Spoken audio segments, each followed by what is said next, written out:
Hello friends, welcome to सैसा classes. हम लोग पिछले लेक्चर में अभी तक देख चुके हैं कि मोरुला से ब्लास्टुला, ब्लास्टुला से गैस्ट्रुला कैसे बनते हैं। अब हम लोग इस लेक्चर में जो गैस्ट्रुला के समय जो प्लेसेंटा का फॉर्मेशन होता है उसके बारे में बात करेंगे पोस्ट एम्ब्रियोनिकल प्रोसेस में। ठीक है, हम लोग देखते हैं कि प्लेसेंटा क्या होते हैं और प्लेसेंटा का फॉर्मेशन कैसे होता है। ठीक, प्लेसेंटा को मेटाडिस्क्वाइडल भी बोला जाता है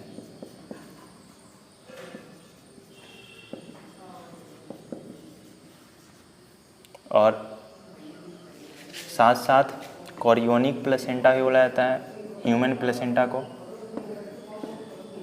और साथ साथ एक और नाम है हेमिकोरियल, हेमोकोरियल प्लेसेंटा। ये सारे प्लेसेंटा के नाम ही हैं। ये किसके प्लेसेंटा? ह्यूमन प्लेसेंटा की बात कर रहे हैं हम लोग। ठीक, और प्लेसेंटा जो है बना होता है दो पार्ट से, एक मैटरनल पार्ट और एक फीटल पार्ट। ठीक, यानी जो फीटस जो एम्ब्रियो बन रहा है उसका। ठीक, मैटरनल पार्ट को बोला जाता है डेसिडुआ और फीटल पार्ट को बोला जाता है कोरियोन। ठीक, तो जैसे मान लेते हैं ये इंडोमेट्रियम है। ठीक, इंडोमेट्रियम है इस तरह, और इसके अंदर बन रहे हैं प्लेसेंटा। तो जैसे फिंगर लाइक प्रोजेक्शन है और फीटल पार्ट का भी फिंगर लाइक प्रोजेक्शन, दोनों फिंगर लाइक प्रोजेक्शन जब ऐसे मिल जाएंगे तो एक कनेक्शन बन जाएगा दोनों में, मैटरनल पार्ट में और ये फीटल पार्ट में। ठीक, और साथ साथ हम देख रहे थे कि ये एमनियोटिक फ्लूइड भी जो है साथ साथ बन रहे थे।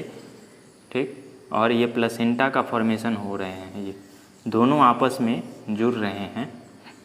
ठीक, और यहीं पे आपको जैसे ये तो है आपको, ये मैटरनल पार्ट हो गया। ठीक, और इसके अंदर ये फीटल पार्ट हो गया, जिसके ये क्या है, कोरियोनिक विलाई है, कोरियोनिक विलाई।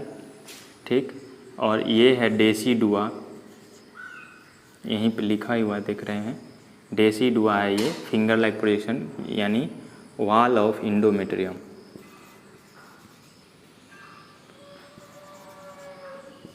इंडोमेट्रियम वॉल है।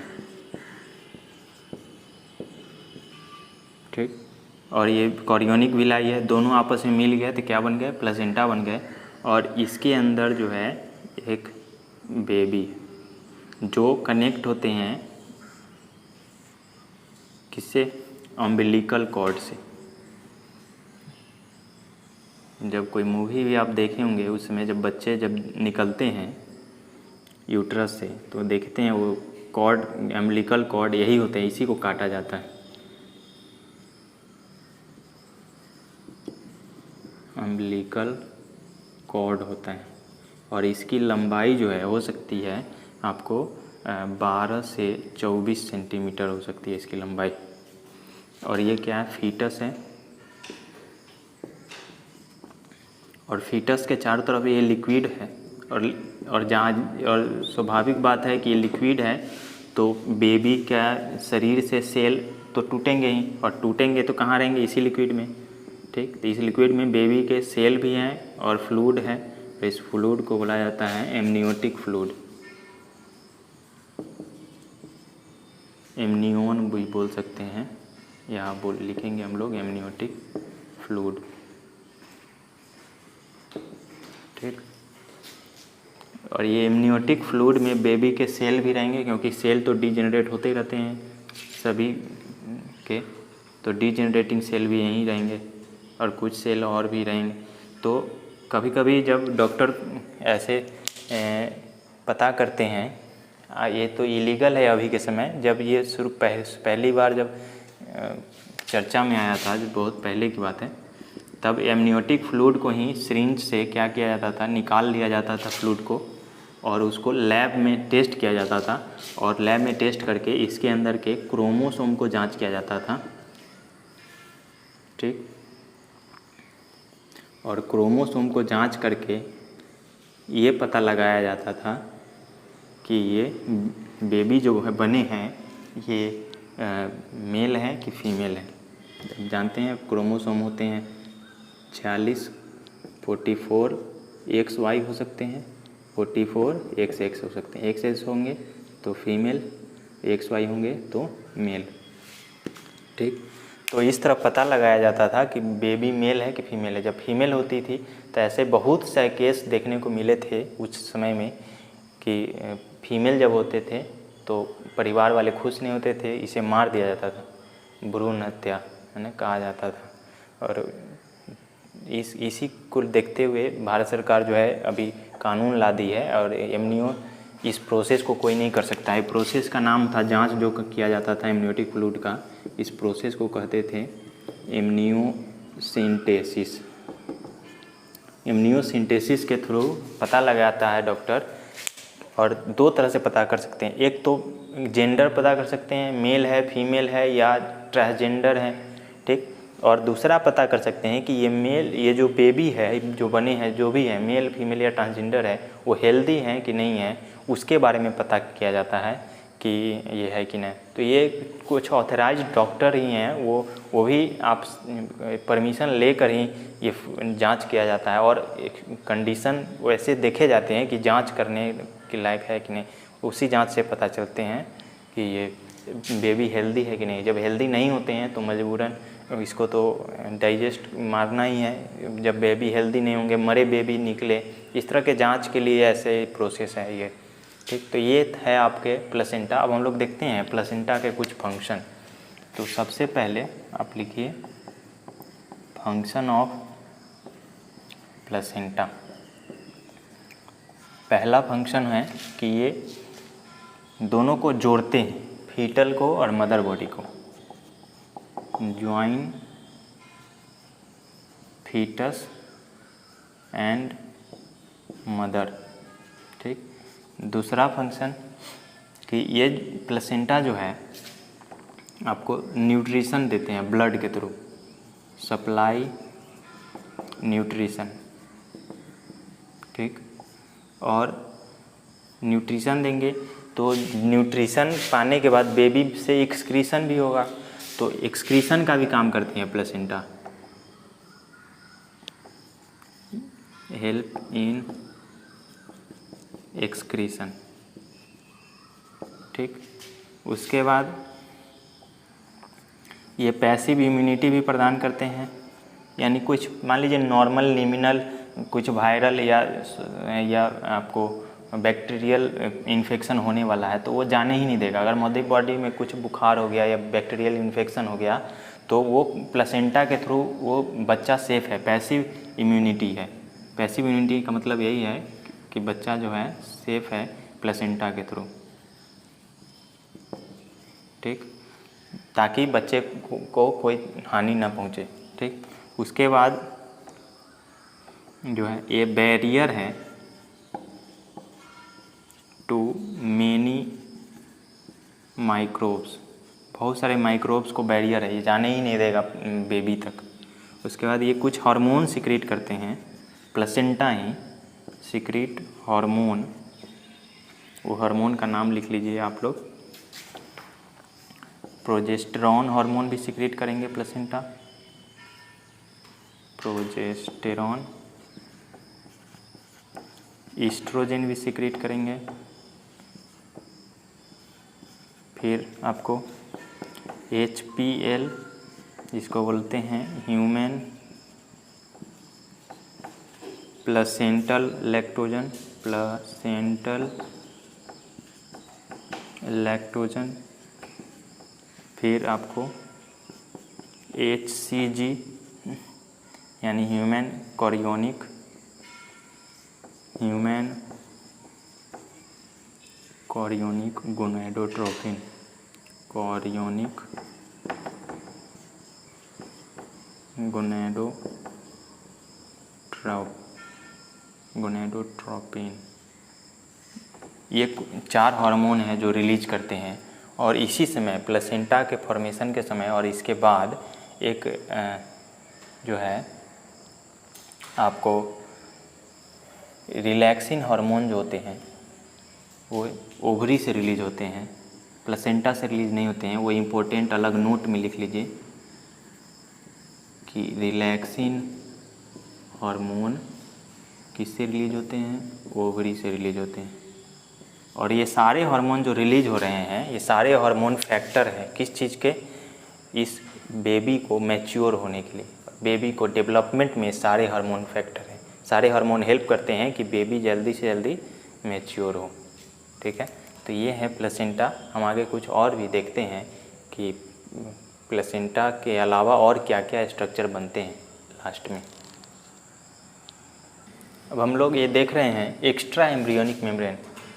और ये जो एक्स्ट्रा एम्ब्रियोनिक मेम्ब्रेन है, ये एक्स्ट्रा एम्ब्रियोनिक मेम्ब्रेन 4 होते हैं। 4 में कौन कौन है, कोरियन है आपका, एलेंटोइस है, एमनियन है और यॉर्क सैक। ये 4 एक्स्ट्रा एम्ब्रियोनिक मेम्ब्रेन। ठीक, ये एक्स्ट्रा एम्ब्रियोनिक मेम्ब्रेन जो होते हैं ये ट्रोफोब्लास्ट डेवलप होते हैं, डेवलप्स फ्रॉम ट्रोफोब्लास्ट। आपको ध्यान होगा सबसे आउटर लेयर जो 3 जर्म लेयर था उसके बाद भी एक लेयर बन रहा था ट्रोफोब्लास्ट, उससे बनते हैं एक्स्ट्रा एम्ब्रियोनिक मेम्ब्रेन। ये 4 होते हैं और चारों जो है बहुत कम, जैसे एलेंटोइस है और यॉर्क सैक। एलेंटोइस और यॉर्क सैक ना के बराबर एकदम प्री मैच्योर फॉर्म में ये रहते हैं आपको किसमें, ये ह्यूमन में।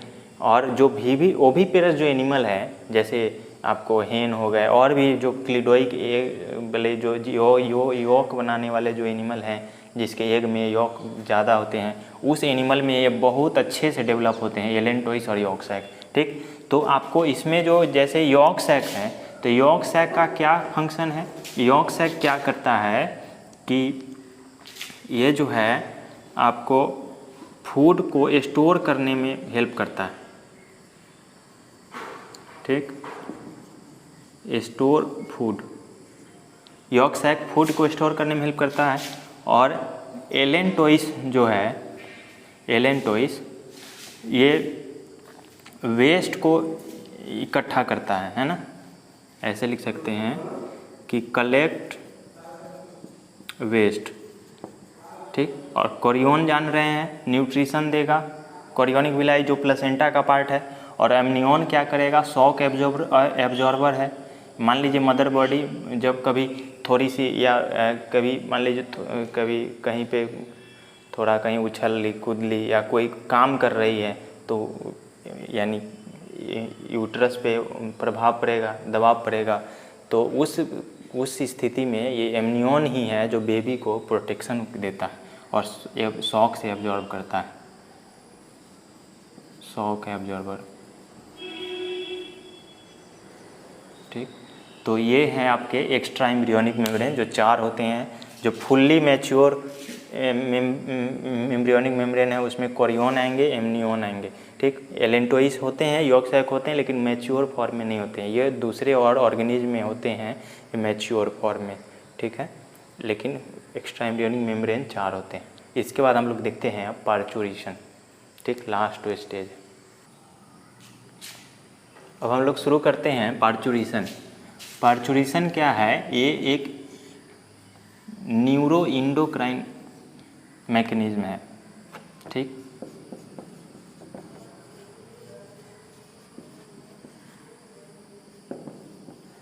न्यूरो और इंडोक्राइन, न्यूरो का मतलब जान समझ पा रहे हैं आप, नर्वस सिस्टम, और इंडोक्राइन का मतलब इंडोक्राइन सिस्टम। तो दोनों सिस्टम मिल करके पार्चुरेशन में हेल्प करते हैं। ठीक, तो इसमें क्या होता है, जब बेबी जो है यानी foetus, when foetus is fully matured, जब फीटस जो है फुल्ली मैच्योर हो जाता है, और मैच्योर कब होता है, 270 डेज, 270 डेज या प्लस माइनस हो सकता है 10 डेज, यानी 9 मंथ अप्रॉक्स। तो इस समय जब मैच्योर हो जाता है फीटस, तो क्या होता है, फीटस जो है मैच्योर हो जाएगा तो ये रिलीज करता है एक एंजाइम जिसे बोलते हैं फीटल इजेक्शन फैक्टर। क्या बोलते हैं?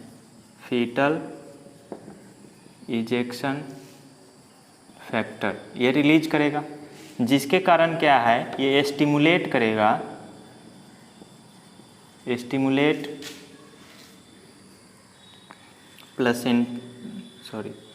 स्टिमुलेट करेगा आपको पिट्यूटरी ग्लैंड को, ठीक। और पिट्यूटरी ग्लैंड को जब स्टिमुलेट करेगा, पिट्यूटरी ग्लैंड किसके? मदर के पिट्यूटरी ग्लैंड को स्टिमुलेट करेगा, जिससे क्या होगा, अब पिट्यूटरी ग्लैंड रिलीज करेगा हार्मोन। कौन सा हार्मोन? बर्थ हार्मोन रिलीज करेगा, जिसे क्या बोलते हैं? ऑक्सीटोसिन, ठीक। अब ये जो ऑक्सीटोसिन है क्या करेगा? हेल्प करेगा यूटेराइन कॉन्ट्रैक्शन में।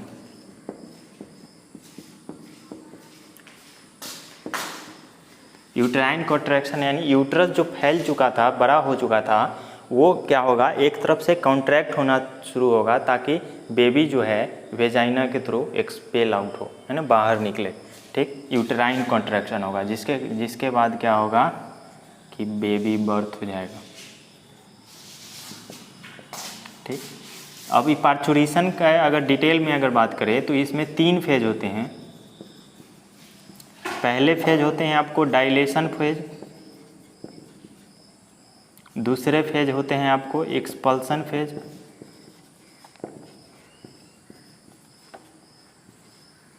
और तीसरे और लास्ट फेज होते हैं आफ्टर बर्थ, ठीक। इसको थोड़ा बात करते हैं, इसको रफ करके। डायलेशन फेज जो होता है पहला, डायलेशन फेज में क्या होता है, रिलैक्सिन हार्मोन, डायलेशन फेज में रिलैक्सिन हार्मोन रिस्पॉन्सिबल है,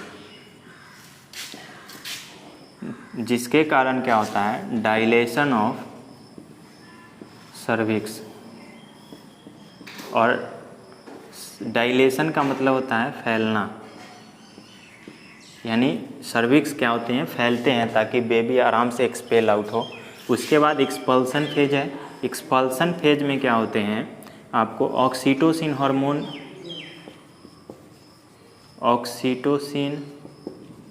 हार्मोन जो है रिस्पॉन्सिबल है इसके लिए।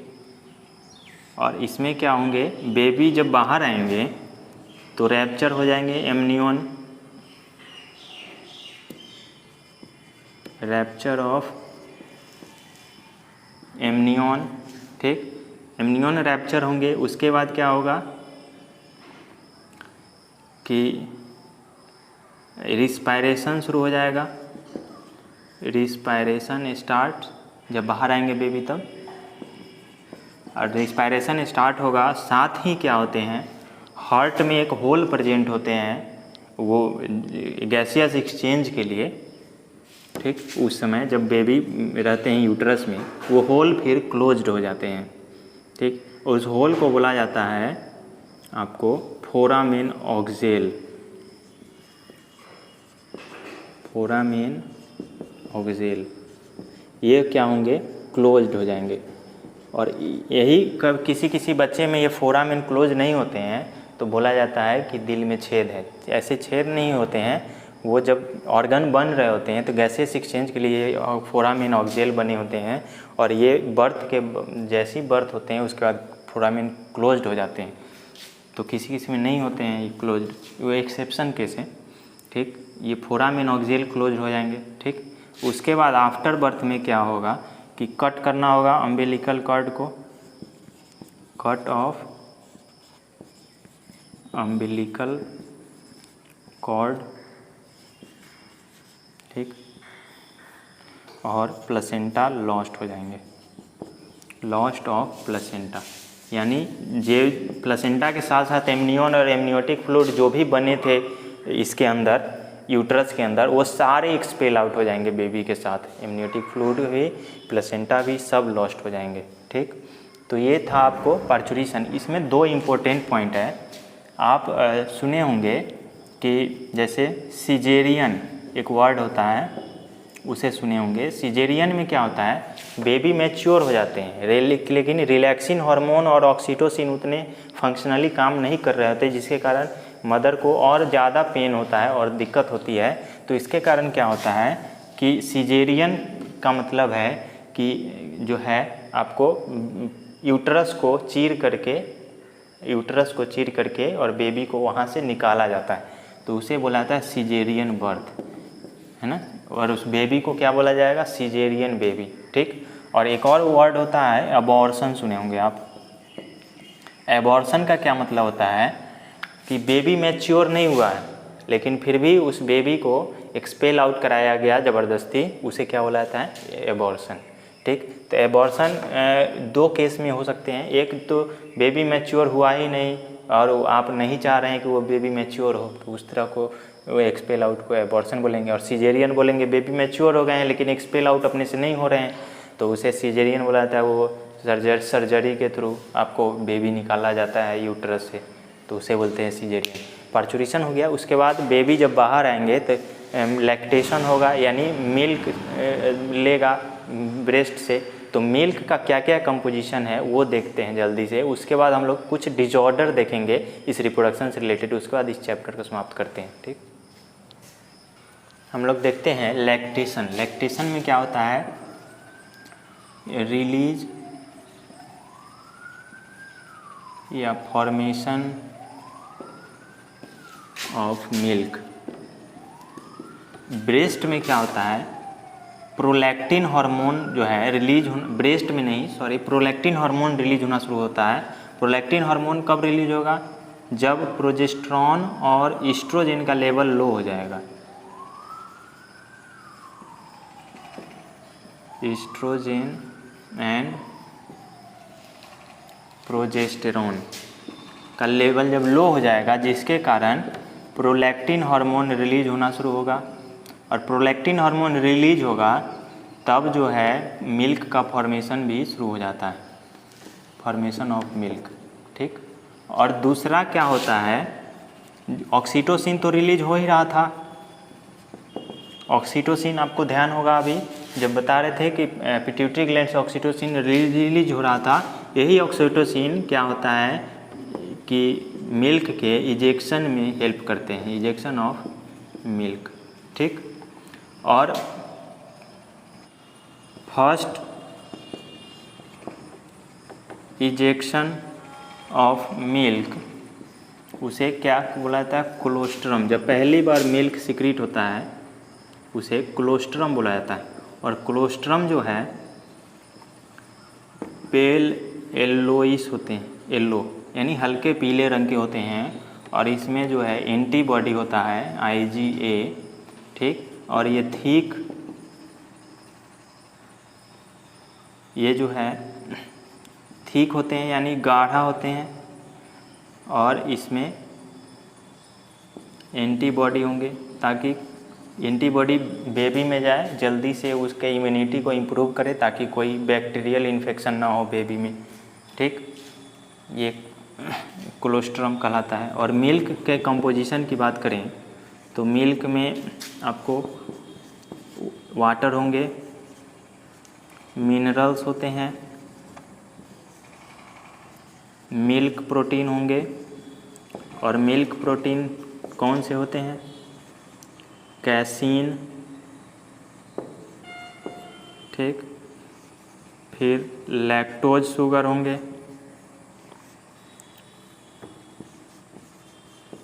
Lactose sugar. उसके बाद फैट होंगे। ठीक, ये कंपोजिशन होते हैं मिल्क के। तो हम लोग डिसऑर्डर एक बच रहा है उसको नेक्स्ट लेक्चर में और ट्विंस के साथ हम लोग बताएंगे। तब तक के लिए धन्यवाद।